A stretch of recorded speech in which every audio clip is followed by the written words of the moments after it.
This is the current state of my slot car track.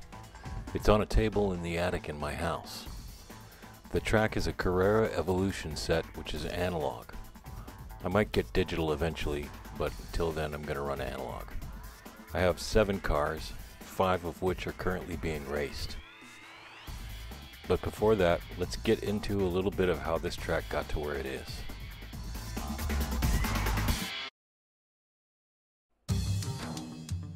My first set was called the Le Mans Contest. It cost about $100 and came with 2 cars, controllers, and enough track to make an elongated figure 8. It was a lot of fun to set up on weekends and race. It wasn't complicated, went together easy, and stored easy. Came with 2 cars, an Audi R8 safety car and the Audi R18. Both cars lost all their extra parts right away. I took the magnets out because I didn't like how the car stuck to the track, and I haven't put magnets in ever since. I experimented with dozens of different track layouts and eventually picked up an extension set which gave me a bit more track. The layouts were getting better and I liked it. Then I read about painting your track on the internet. The process seemed easy enough, and the results were way better than the plastic track with racing stripes. When I raced on the rug in the apartment, it was quite often pretty dark, and the track and cars weren't so easy to pick up in the dark. I wanted something that had a smoother flow, so I painted the track. It wasn't hard.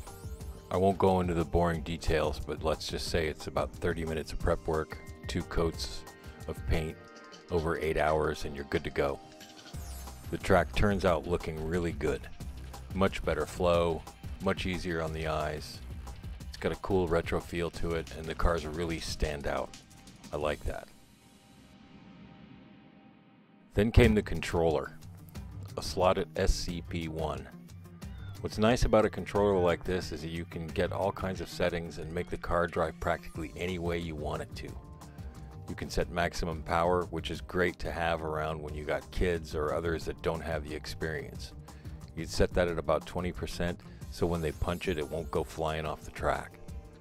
That way you're not losing $50 cars. So a controller, very good investment.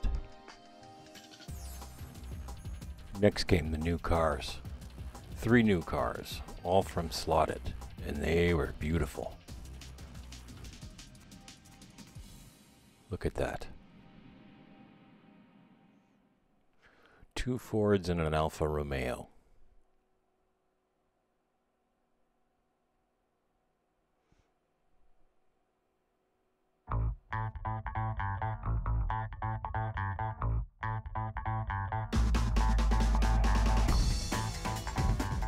I love rug racing.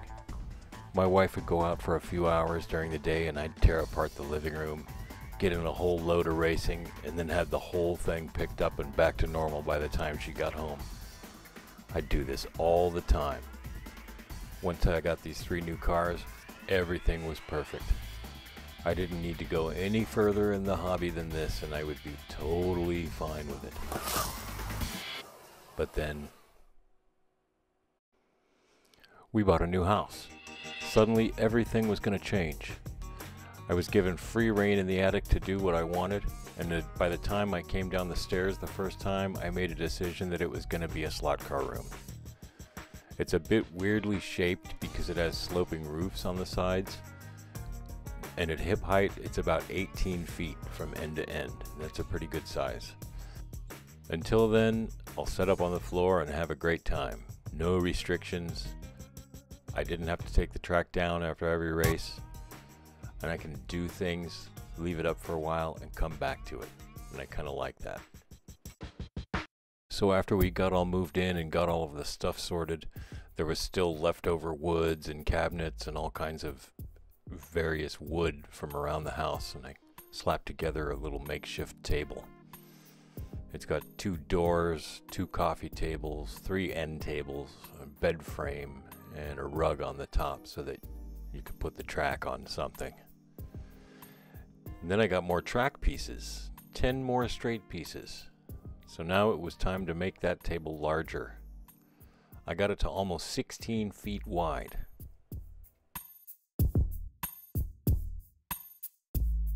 Another round of paint. The first time you do this is always the hardest. Then by the third or fourth time it's so easy you want to do the whole thing over again. And painting straights takes hardly any setup time at all. Things are looking fantastic.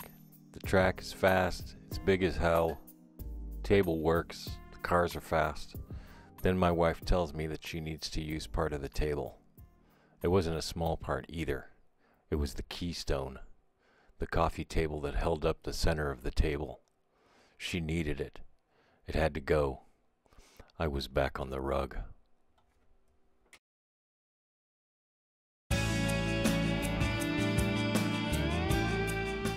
At first things were okay on the rug, but it wasn't like it once was. I had gotten a taste of what the table was like and I liked it. The rug suddenly felt too far away for me. It felt like the only way I could enjoy it was if it was up higher. Then one day my wife asked me if I had any summer projects I wanted to do. I told her I wanted to build a table, and she was behind me 100% on that. I spent about $100 on wood and got everything I needed to make 2 tables. I figured at the time that that would be enough, and it was roughly the same dimensions as the makeshift table I had put together earlier. So I found some basic diagrams on the internet and got to it. I worked mostly alone and it took me about a day and a half to make the 2 tables. The design isn't anything special, and I didn't honestly think I could do it. I figured if I spent about $100 on it and it didn't work, then that's not much of a loss. But it did work and I'm kind of proud of it. I ended up connecting the 2 tables with a piece of plywood over the top, and that extended it completely.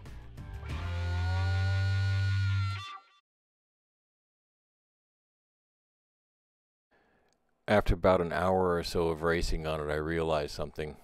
It's just too shallow. So I made a couple of 2-foot extensions, one on each side. They have angled pieces on them to help get you as much possible track as you can out of it.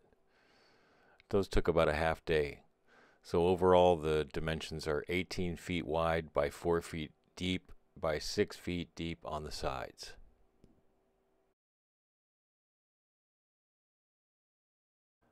Okay, let's recap. I have a safety car and an R18 that I don't race anymore, a Ford GT40, an Alfa Romeo, and another Ford GT40. Welcome this year's new addition, the Porsche 962C. And another Ford, the Ford GT40 1966. I am now a very happy guy. I also got some new track which solved my problem. 6 230s and 3 330s. So I was able to make a great big turn out of it, which I totally freaking love.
Okay, and that's about it. Don't forget to get yourself a nice toolkit so that you can keep those cars shiny and bright and clean. Until then, we'll see you later. Next update from this will be when I do some more work on the track.